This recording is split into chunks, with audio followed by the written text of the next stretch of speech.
he wants to get their name and email address and ask them to come Just keep maintain on adding. Just name an email just so we have a with Gerard and Lansdowne I think we might end up doing another street, they all come together right there. With a check, there's a checkers there. There's a, I know you love it. RS You're one of the only young guys who makes that. I know, man. That's bad. Yeah, see, the picture when he told me, I was thinking it was like, social media. I'm like, I wouldn't do it. He was like, well, you don't do social media. I'm like, exactly. Bad person to ask. Like, I know, man. I just can't get with the Twitter. I think I need to start. He's the experienced radio personality, so he got to lead it. News and also like but I'm completely out there. Yeah, so why are you handling me? This is a HD mic? I go to Wolves. It's a good one. And I had So are we doing it on the table or are we doing it right here? So you can see the entire thing. Okay. And I don't want the guy in the front to be turning backwards. Makes sense. So if he's be sitting there, Okay. we can see him in the audience in the video. Okay. And every time he asks a question, we'll pan to the person. How bad does that screen look back there? You can't see it. Really? In the film you can't see it? So you're saying Because underneath some asked about it last week, he said that we could put something in front of it. Like, I actually told him we'll put the projector screen in front of that. Take a picture. Not that easily. The projector with that, and it doesn't focus. So it blurs the I background. guess that's Lancaster. It's not Lansdowne, it's Lancaster. On Lancaster Avenue. We gotta start now. And like I said, Yeah, let's start. You got a battery? Let's see. Not to stop, we're gonna start, and I think Azunisa directed us that he wanted you to kind of help run the program today. And basically, what he told me was that he wanted you to sit at the table, and we're gonna test out something where we stream this live on YouTube, and people can put comments or questions in. And basically, I think Salam will just put test comments or questions in today, and you will be looking at a screen and being able to see those comments that pop up, and whichever one is valid, or you'll be basically the screen for that. Then if a comment is worth discussing, you'll bring it up to Azunisa, and if it's not, then you will just ignore it. yes. So that's the idea. I think that he wanted you to practice that part, and us to practice the technology part to make sure we got that down. No problem. As far as the program goes, we're going to go over all the things that he talked about the last 3 weeks. He sent it to us in notes, and then also the book that we've studied up to page 30, we're going to go over all that one more time. So full review, so it's good, because I think you guys weren't here the last couple of weeks, right? So you'll get the full picture. Yeah. How are you doing? You look a little... Yeah, well, I'm a little tired. You know, once you get past 6:30, you can't stay up too late. It's almost my bedtime. It's 7:30. He got me. So I know from that answer that you're feeling okay, I guess. So that's going to be that answer. The bad news. Say that again. So we're testing filming this, and we're eventually going to live broadcast this Filming class. what? See, you talking, but I don't know nothing about it. So today is going to be a review class, but generally Azunisa will be here, and today he couldn't make it. He had an engagement that he tried to get out of, and he couldn't get out of it. So, so we're going to do the class as if he was here.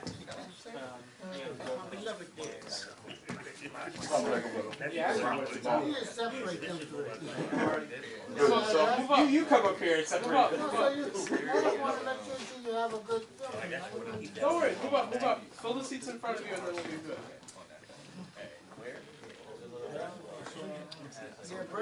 Thomas is sick too? We'll pray for him. Man, I'm trying to, I'm trying to see if you can do that early. So do a letter with You know, he was here, I was on the phone. yeah, Don't worry about it. yeah, I know you're busy, so I'm switching.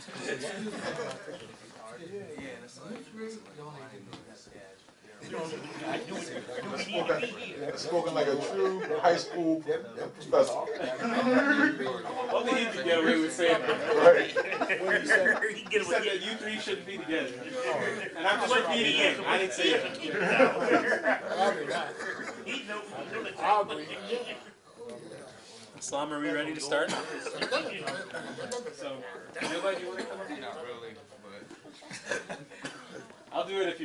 too. I think it's good because I'll kind of be walking around. Well, this is the class.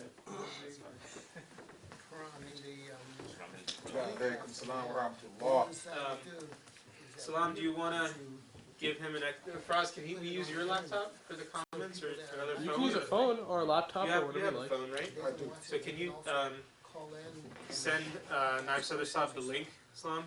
Does he have Telegram or? I don't think so. Just text him. Do you have his number? You're going to text him a YouTube link, right? Yeah. Still got the picture of Zayn on there, by the way. It's a day update.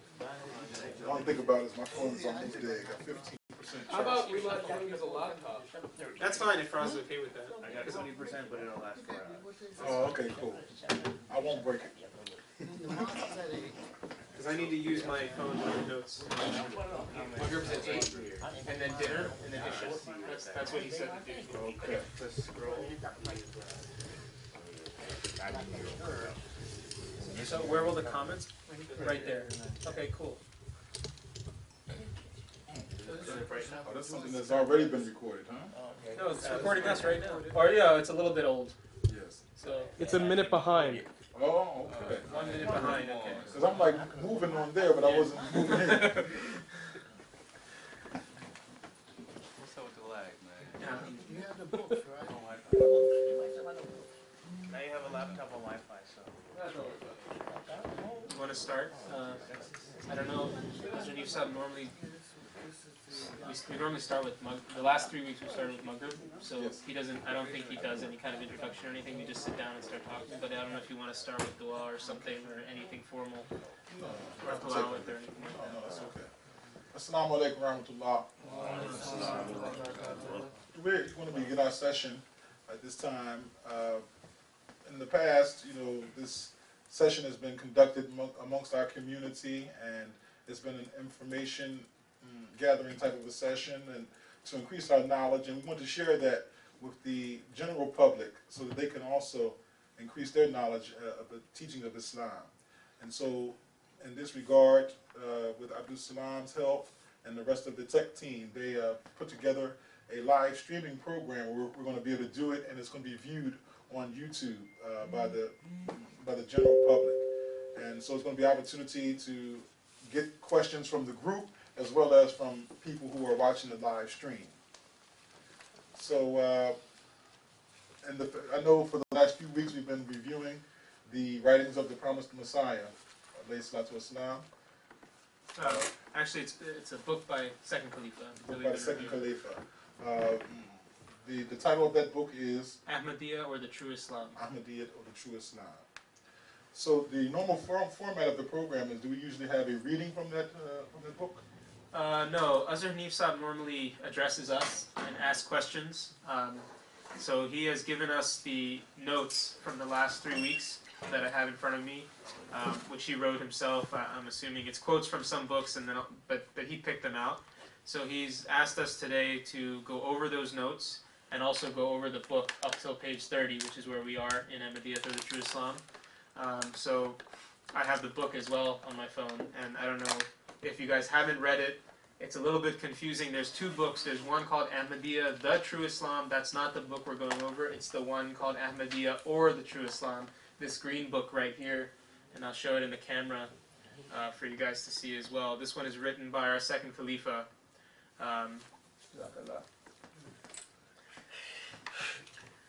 So I guess I'll start out reading this first paragraph, and then we can discuss it a little bit after that and see where that goes. This Wednesday class is about tabligh. The actual purpose of the class is to talk about tabligh, and it started and was motivated by the tabligh regional conference that we had in Willingboro about a month ago now. And then after that, Azhar Nifsab decided that he was going to come here every Wednesday and continue that fervor that was created about tabligh in that conference. And now it's also been called a study circle, in which we'll be studying that book, Ahmadiyya or the True Islam, for the purpose of tabligh, because that book was actually written based on a speech or a treatise that Hazrat Khalifatul Masih gave in 1924 to London. He went to London in 1924 This is our second Khalifa, Hazrat Muslim anhu, and he gave a treatise, or he wrote a treatise that was written out or read out by another companion.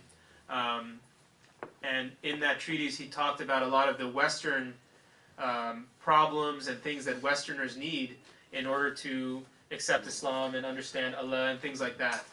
So then that treatise was then expounded into this book, Ahmadiyya, or the True Islam. So it's all about Western culture and preaching to Westerners and explaining Islam to Westerners. So I'll start reading from his notes here. And this one I'm reading from is from a sermon of our fourth Khalifa. The ultimate objective of every religion is God. It is God in whom you will make people interested, not in Islam, nor the Ahmadiyya version of Islam. And I remember 2 weeks ago, Azhar Nif Sahib really emphasized this point. He read it a few times. The ultimate objective of every religion is God. It is God in whom you will make people interested in, not Islam, nor the Ahmadiyya version of Islam. And remember, this is fourth Khalifa talking here. The most important weapon that you are armed with is your relationship with God. If you have that right relationship with God well established, then you are bound to succeed with all types of people. If you really know and love your God, then it will be impossible to hide that love from the people you address. The name of God will come to you repeatedly, and so naturally, with such great impact, that the people will themselves realize that the person who is addressing them is godly, loves his God, and must surely be truthful. This is the most impressive part of preaching. If you are not armed with this love, it is futile to embark upon any preaching program. So I think I'll pause here, and we can open it up for any discussion. Thank you very much, Niaz. Any comments on this this excerpt which Niaz shared with us? We have the microphone over there, right? Yeah, and that microphone, I believe you have to hit the button until it turns green, and then you can speak into it.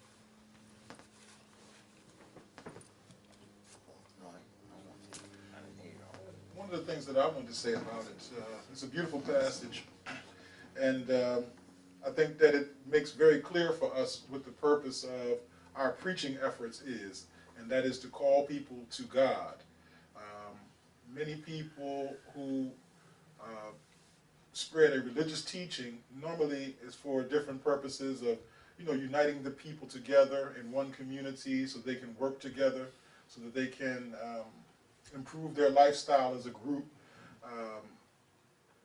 and to get along, get with people who are like-minded. But it's interesting that the second Khalifa writes here that our main purpose is to connect people with Almighty God, and that, I think, that helps us to put our preaching efforts in the proper perspective. That when we approach somebody, it is to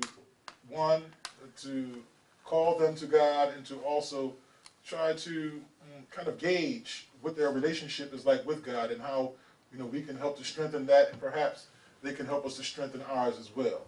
So that was just a few comments I had about that excerpt. Does anybody else want to comment or ask a question? Jamil over there. So one thing that isn't in here that Azhar Sahib really impressed upon us was building connections. So the whole idea of building relationships with ourselves, so that we're a tight-knit community, and therefore that will project on others. So it's something that he kept on pointing out, that if you just share that love, it will emanate into others.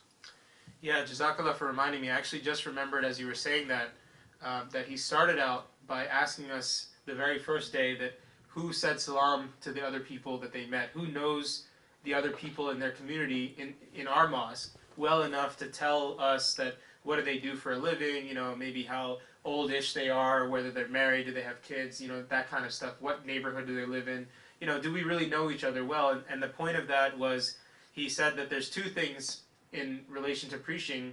One is that you love people, and the other is that you love God. That's really all that you have there. is you have love for humanity and you have love for Allah, and you're trying to give humanity that same love for Allah that you have because you love them. You know, so he said that how can we do that if even in our own mosque we don't know who is around us, what kind of people they are, where they live, things like that. You know, and there are some brothers here today that I don't know too much about, but alhamdulillah, I know most of you guys pretty well. I know where your houses are. I've been to pretty much all of your houses. You know, so I think that's something to keep in mind, and that is something that he stressed a lot. That, and it is later on where he says spreading the greetings of salam, but he definitely started with that, and I neglected to start with that, so I apologize for that. And it's mentioned in this section which you read, you know, how the love a person has for God is, you know, that is perceived by other people. When you come into their company and you connect with them, they can sense that. And the same thing with, you know, relationships between people. People feel and they can perceive when your people are close, and they can also perceive when there's a distance and a disconnect among people.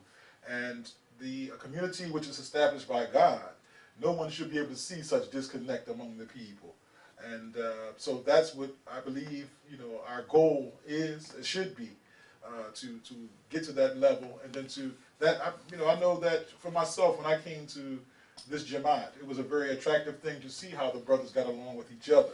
And I said I wanted to be a part of a community like that, which is unlike the larger community out where it's like a every man for themselves type of mentality. So inshallah we will get there. And I think that we are further along in that journey than many other communities, but we have a long way to go. Abu Harun? Yeah, Assalamu alaikum.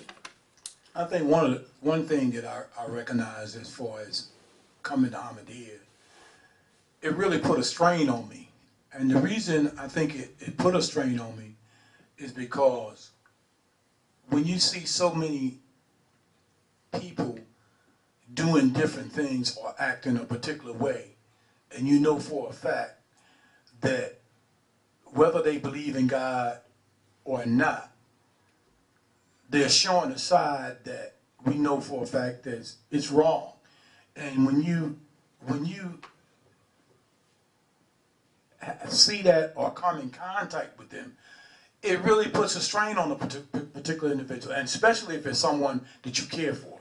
If it's someone you care for, or a friend, or maybe a relative, or sometimes just an associate, you know, we have a tendency to do things and that we know is wrong. You know, it's like, I'll use it for instance, if a person is sitting at the light, before the light can change, you got people blowing at them. It creates, you know, like little hostility sometimes. And you're trying to do the thing that's pleasing to Allah, that you know, you might react in a way that maybe you shouldn't, or say something that maybe you shouldn't say. So just by trying to do the things that's pleasing to God, it creates a hardship, but it also creates a form of concern for fellow man. You know, we got people today, you see them do it all the time. They run red lights, bam, bam, bam, and they deliberately do it. And just to think in terms of how is it that you turn to what I would consider wickedness, and you turn to it without even any thought. This is the thing that Ahmadiyya brought out of me, because I remember the time I might have used some explicit words. You know, when you blow at me, you know.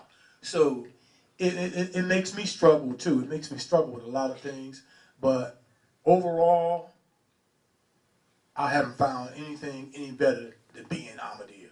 Assalamu alaikum. Wa alaikum salam. Jazakallah. Any other comments? Brother Jamil? Assalamu alaikum. Wa alaikum salam. Now, how would you compare that with other Muslims of the world? Would that be, you know, would you do the same thing, or would you greet those Muslims different?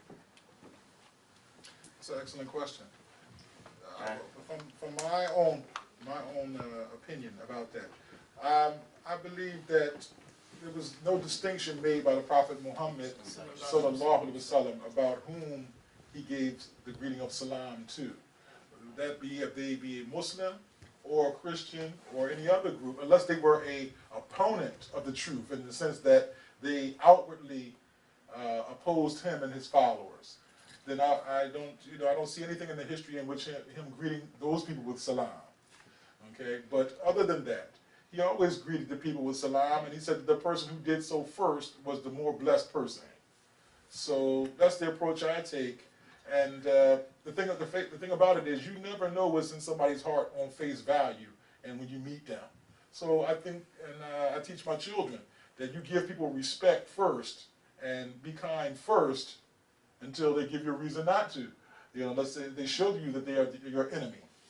And so that would be my response. Anybody else have anything they want to add to that?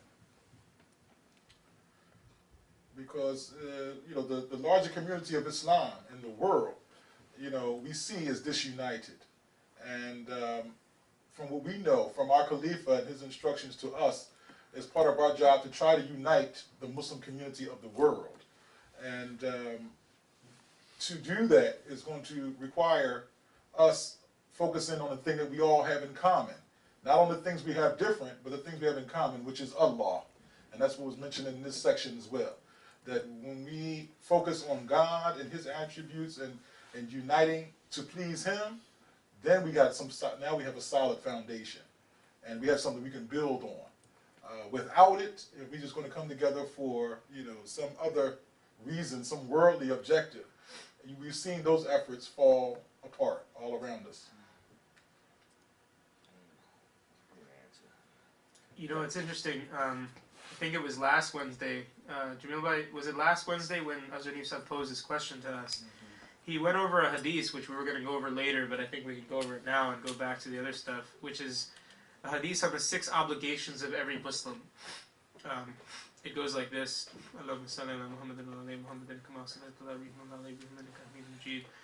Hazrat Ali radiallahu anhu narrates that the Messenger of Allah sallallahu alayhi wasallam said, every Muslim has 6 obligations with regard to other Muslims.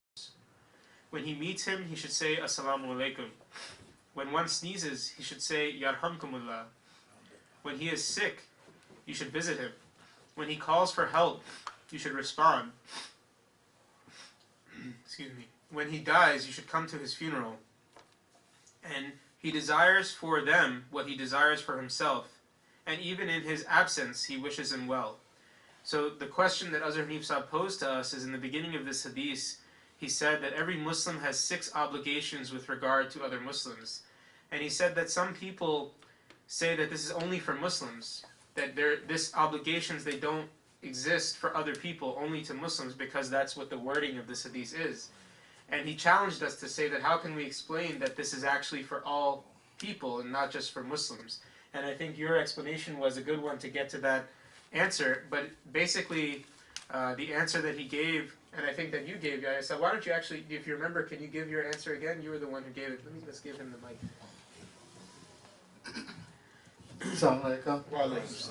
What I had said was that when we take ourselves back to when we were born, and when everybody is born, there's only one thing that they can do, and that is submit to the will of God.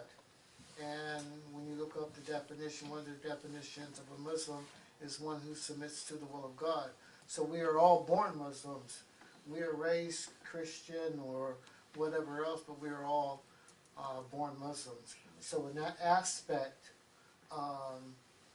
when it comes to greeting someone that is not practicing, let's say, Islam, or is not at that particular time, it still goes back to the fact that, you know, we're Muslims from birth. And one of the other things that we had discussed was the thing when we were talking about La ilaha illallah and the oneness of Allah. And the oneness of Allah and worshiping the one Allah as mankind. Because of that, you know, we greet each other because we are one. To add to that, I had encountered one young Muslim brother, and we were walking together, and as we were going, I think a person, they greeted me and said, Assalamu alaikum. So I said to them, Wa alaikum salam wa rahmatullah, and we got to talking, and so I asked them, you know, the question came up, you know, are you a Muslim, you know, And he said, no, I'm not a Muslim, but I know that that's the way that, you know, Muslims greet one another, and it's a greeting of peace, and I like that. So that's why I did it for you. That's why I greeted you like that. And so after we left his company, the Muslim brother that was with me, he said, you know, that he thought that he was not supposed to say salam, which means peace, to a non-Muslim, because to do so would be like congratulating that person for being a disbeliever. This was his words.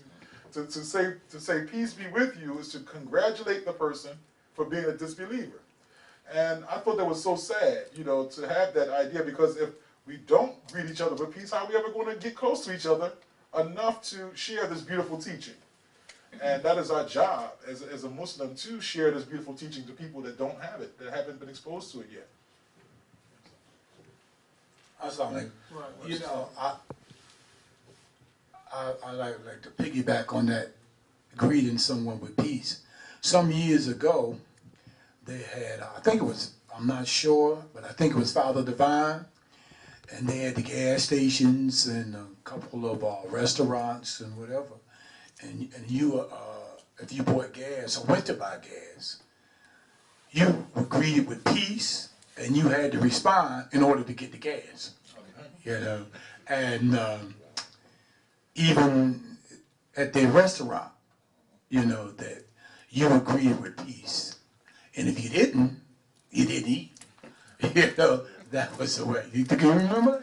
Yeah, well, some of these teenage guys, they remember it. But guys like me and you, we wouldn't remember that young and tender. But that was a way of life with them. And then they had the Lorraine Hotel, which I think they're trying to revitalize it now at Broaden Ridge. Mm-hmm. Yeah, I think somebody's trying to revitalize it. But it was a way that people used to comment on them because they had their own form of lifestyle. But whatever they did in life, I've never seen or heard that they did anything to harm anyone. You know, and if they did, it was never talked about, at least as far as I was concerned. And this is something that you can talk about any type group today. It's always something that's being said that is degrading, you know, about that particular group. And in most cases, when it's said, some might be true and some may not be true. But we don't seem to have a spokesperson to clarify or to accept or reject. And I think that's one of the things that we definitely need to get involved in. From what I understand, and I'm not sure of this, but I mean, I was hearing one of our people was on WDAS doing, I think it was Monday, and on Word, you know, but I didn't get a chance to hear the speech, so I don't really want to comment on it. But it was saying something about Islam in general, you know, and we need to get more of that. We need to get this stuff out, because we're getting a whole lot of adverse comments concerning Muslims, but we're not getting anybody to come up and defend it. And we need to do that, because there's a lot of people listening on both ends, you know, and I think that would help even spread the messages itself, and especially Ahmadiyya. Assalamu alaikum. Walaikum salam. Thank you very much. Did you want to just please reiterate the 6 responsibilities of a Muslim, which have been explained by the Prophet of Islam? You want to say it, or yes. right here at the bottom?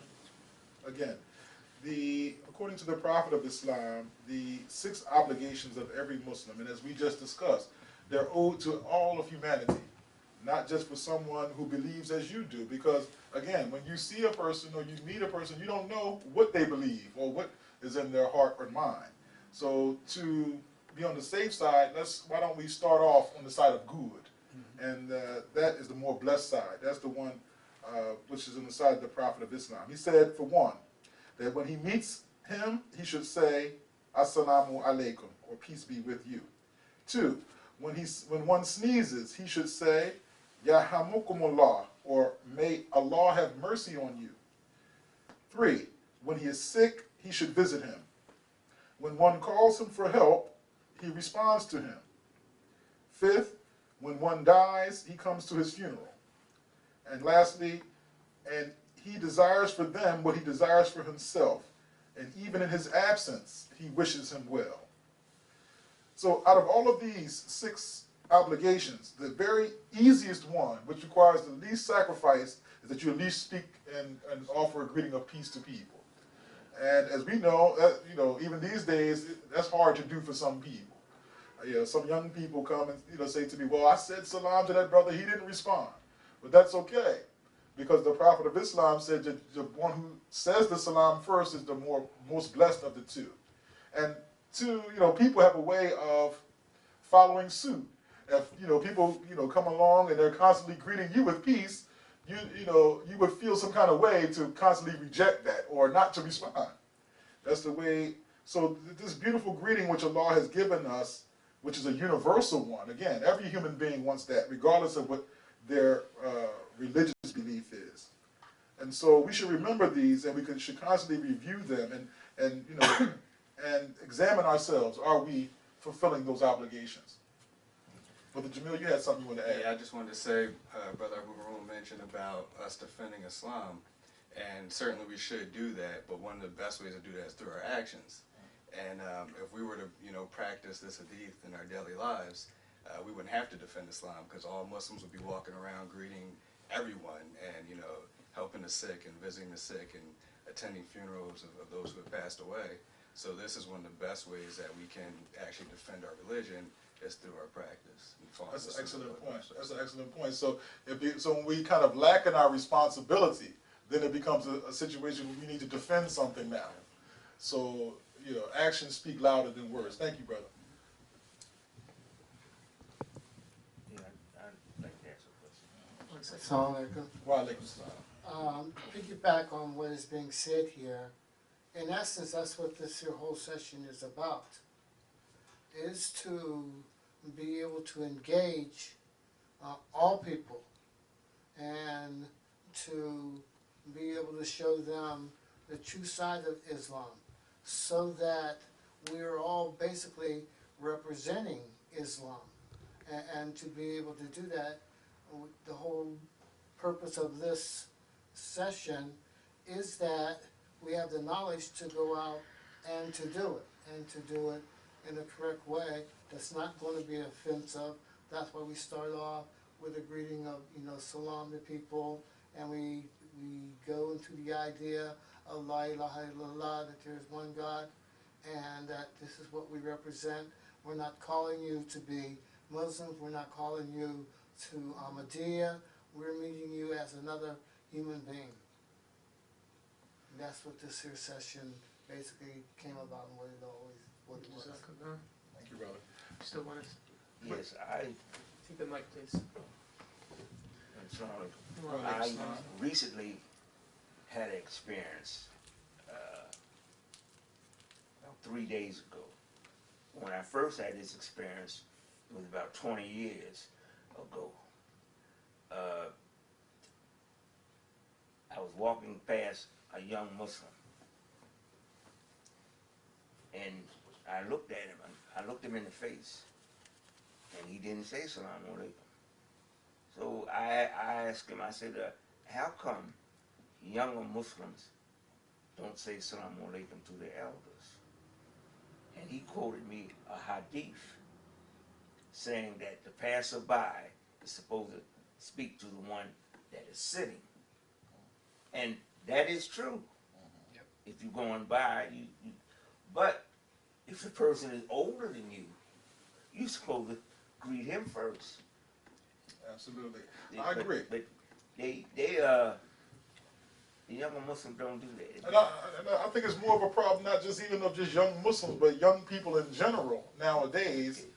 They are not showing the proper respect to their elders. We see it sometimes in our homes where the young people come into the home and won't greet the parents or greet the aunts or the uncles who are there. And this thing we have to, I think, work to try to help them get rid of that attitude, because I was raised that when you come into the room, you speak to all of your elders, you know, especially, you know, the ones who, you know, that are very close to you. You speak to them, you know, and engage them out of respect.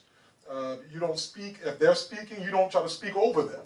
But nowadays, the young people do that, because somewhere along the line, they got into their mind that we're on their equal status with the elders. And this is something which I believe that the Islamic teaching puts in proper perspective for us.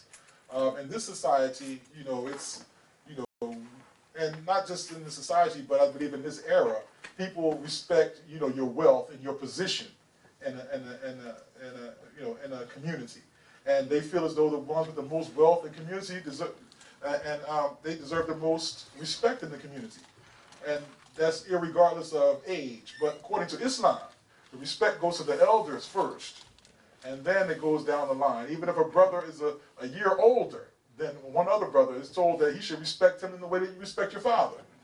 So this, I believe, again, the Islamic teaching puts these things in proper perspective, which have become kind of rusty over the years, and people have kind of forgot what, you know, the proper role is. Somebody else have a comment? Yeah, Assalamu alaikum. I want to just piggyback on that again. I know exactly what you were saying, because this is even before I came to Islam.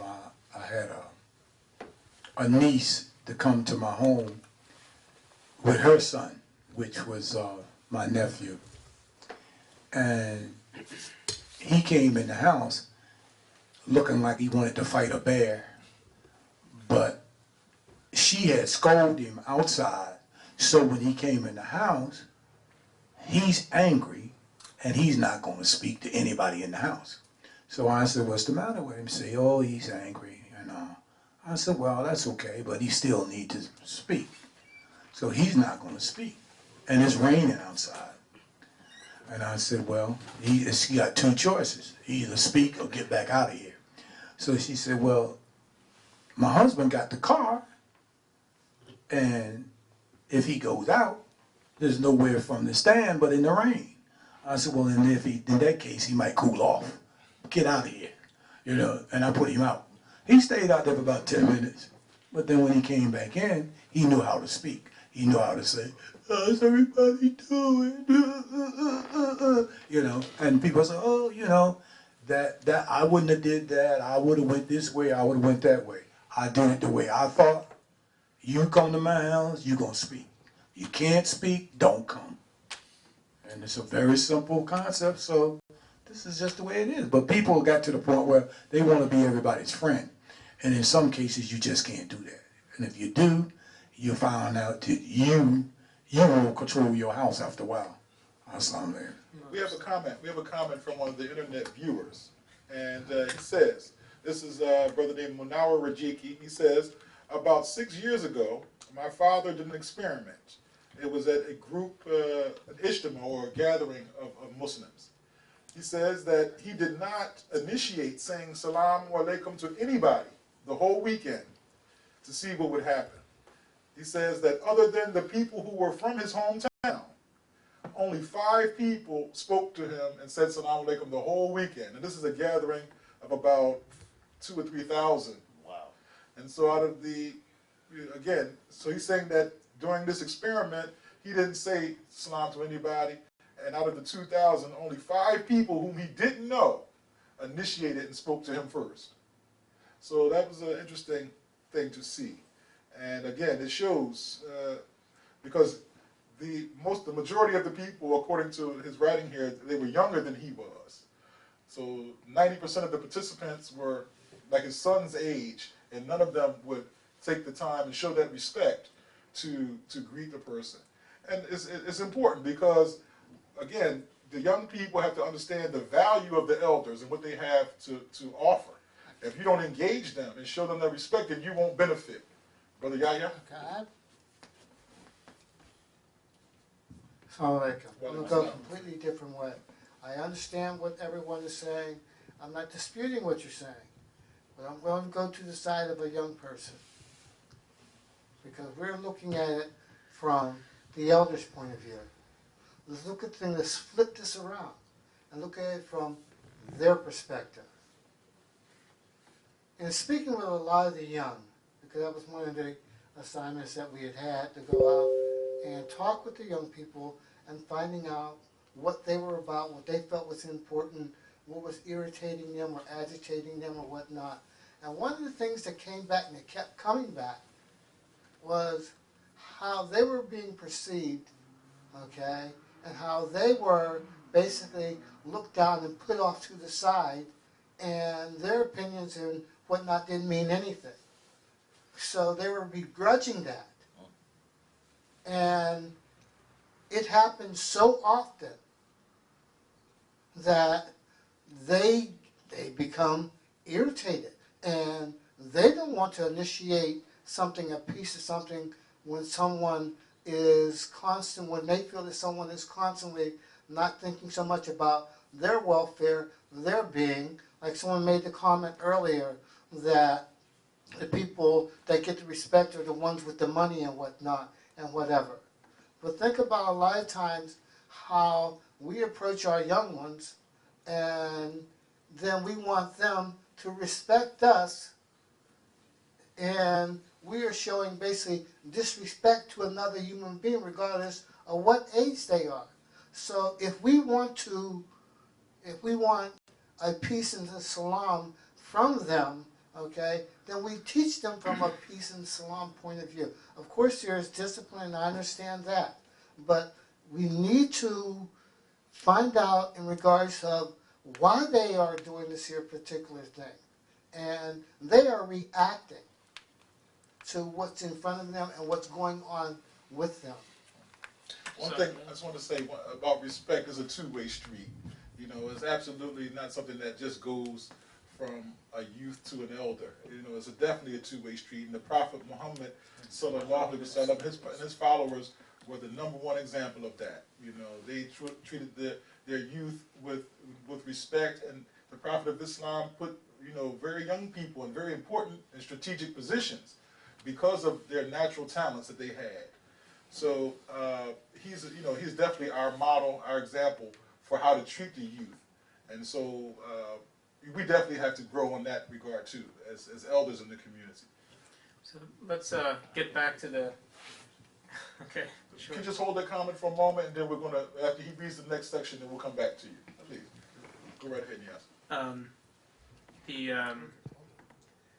This topic is the next paragraph that I'm going to read from Fourth Khalifa's this khutbah that we had started reading is exactly along the lines of this topic. That when you address the youth, find out what is agitating them. That is very important. Some people who do not know how to preach begin with controversial subjects and start hammering Islam into their listeners, whether they are in a receiving mood or not. This is not how you should preach. You should preach by rousing his interests all the time. And that's exactly what Yahya said. And it doesn't mean that, you know, obviously youth should be respectful to their elders and things like that. I think something to keep in mind is that, you know, in Islam we are taught, and Allah teaches us that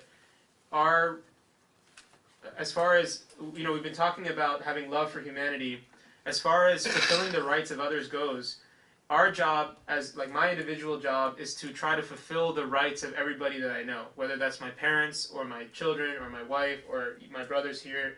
My job is to try to fulfill their rights. But when it comes to my rights, I should pray to Allah that Allah fulfills my rights. So from an elder's perspective, if someone doesn't say salam to you, and it happens even to me, I'm not that old, but there's plenty of people younger than me, and they might not say salam to me, or they might treat me in some kind of disrespectful way. My thing should be that I should pray to Allah that Allah fulfills my rights, and I should only focus on that I fulfill that youth's rights and that person's rights. And that's what Fourth Khalifa is talking about, that you should preach by rousing that person's interest, the younger person's interest. And it goes for anybody, even if you're preaching to an older person. If you're not talking along the lines of their interests, then you're not really talking to them. You're just talking at them, right?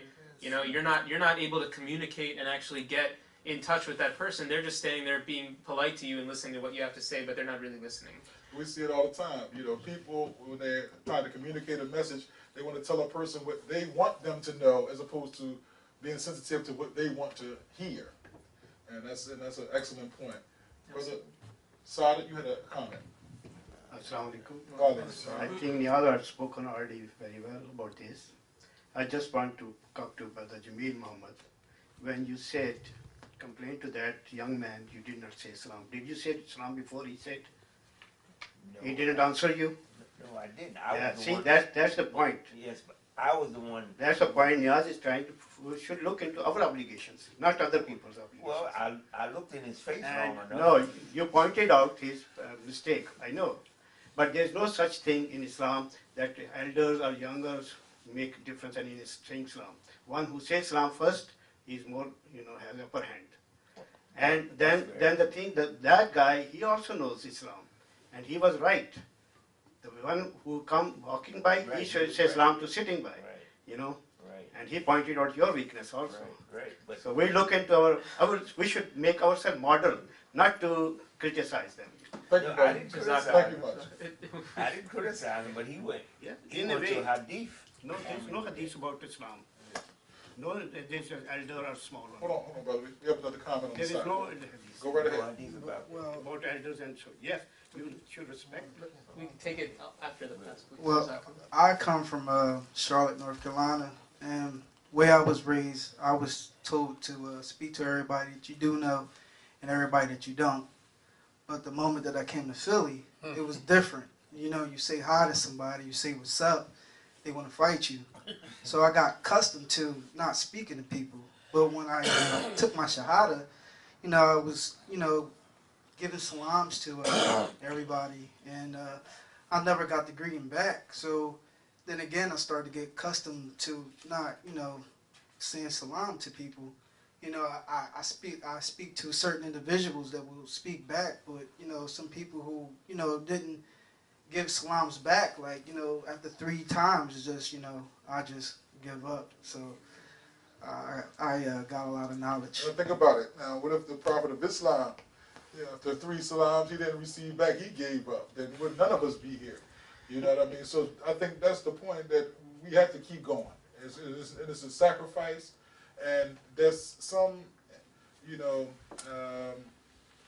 have to give of yourself. You know what I mean? You may feel as though you're humbling yourself in order to do that, but it's for a great purpose. It's the purpose to establish God's will and His word here on earth, the Holy Quran, and it's worth it. It's worth to go through the maybe embarrassment or the feeling that you have to when someone doesn't respond. It's worth it to keep pushing so that Allah's word is constantly being put into the ears of the person, because you never know. One day it may just start to ring in that ear, and it may cause them to make a change in their life. This was a perfect segue into the last paragraph of this khutbah that Azhar Nifsad pulled out for us. So I'll just read that paragraph. If you are out for a walk and you are going through a park, you may come to know many people just by saying hello to them. If you treat them with love and sincerity, they will immediately take interest in you. Thus, those who are enthusiastic in tabligh work, they are able to develop new friends while they are on this way to some place, or while they're out shopping in the market or doing any other odd job. It is not difficult at all. Once you take the initiative and pray for it, you will also learn how to do it. So I know in Philadelphia it may be sometimes hard to say hello to people, but I think in general, and you guys that are more wise than me can advise about this, that when you do go and say hello to someone sincerely, it's pretty hard for that person to totally ignore you.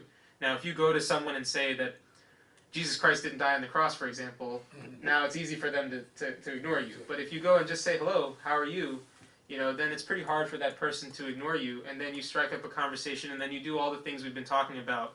You find out what's bothering them, you listen to them, listen to their problems, and don't start talking about Islam necessarily, but start talking about Allah and the love and relationship you have with your God in order to tell them that this is something they can have as well. So we are almost out of time. I don't know if you want to follow up with any thoughts or questions. Yes, anybody have any final comments on what we discussed here tonight? I'll just say something. I always got something to say.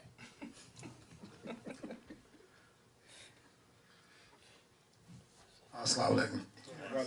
You know, I was taught as a young boy that, and maybe that was Islam too, and I just didn't know it. But they used to say, if you speak to a dog, you wag his tail.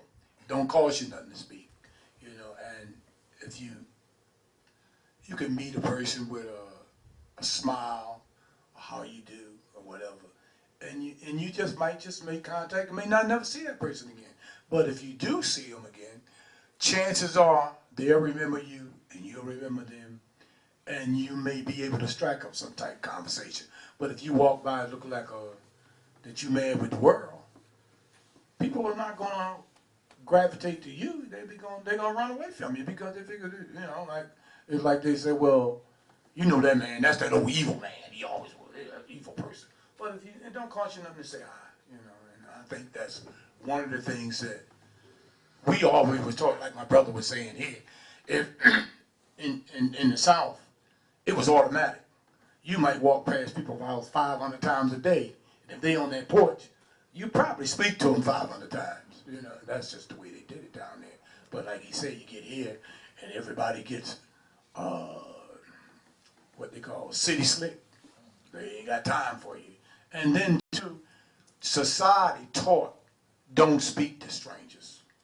And we took it from the neighborhood or from further off into the neighborhood, and we took it to another level. You got people live right next door. They don't know their neighbor. They don't know their name. They don't know what they do. They don't know their work.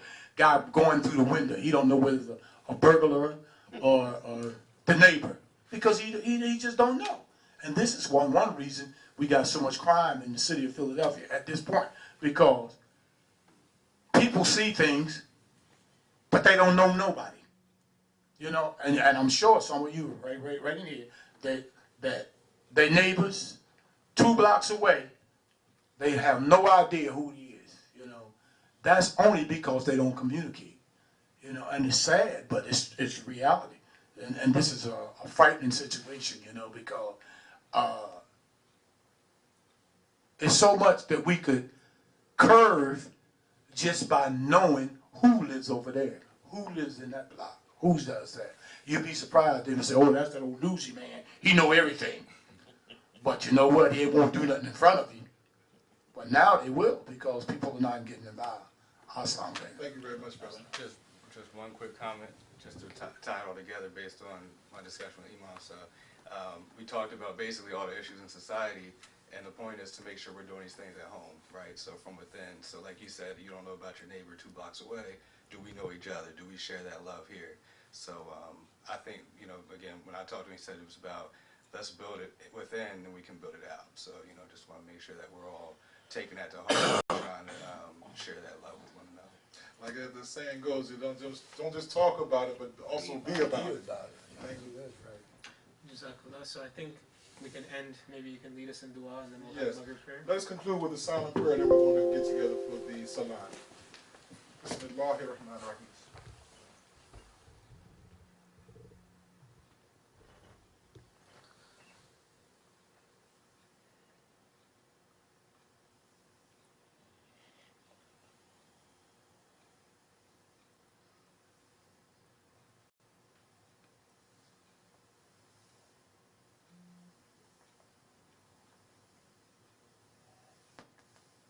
Ameen. Jazakallah.